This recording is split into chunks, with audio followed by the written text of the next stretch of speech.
শীতের সকালে কিন্তু সোনার বাবা একবারে মাটন নিয়ে এসে হাজির। আর মাটন দেখে কি খুশি না হয়ে পারা যায়?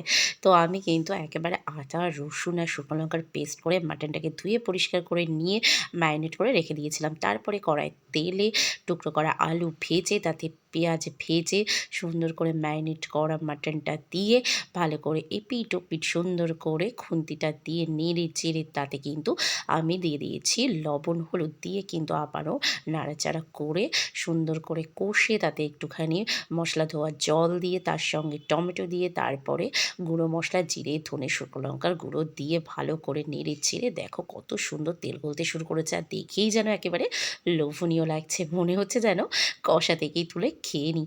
তো তারপরে কিন্তু দিয়ে দিয়েছি জল। তো জল দেওয়ার পরে আবারও একটুখানি নাড়াচাড়া করে একটু ঢাকা দিয়ে কিন্তু বেশ ফুটিয়ে নামিয়ে নিয়েছি। লাস্টে গরম মসলা দিয়ে দিয়েছিলাম। দারুণ কিন্তু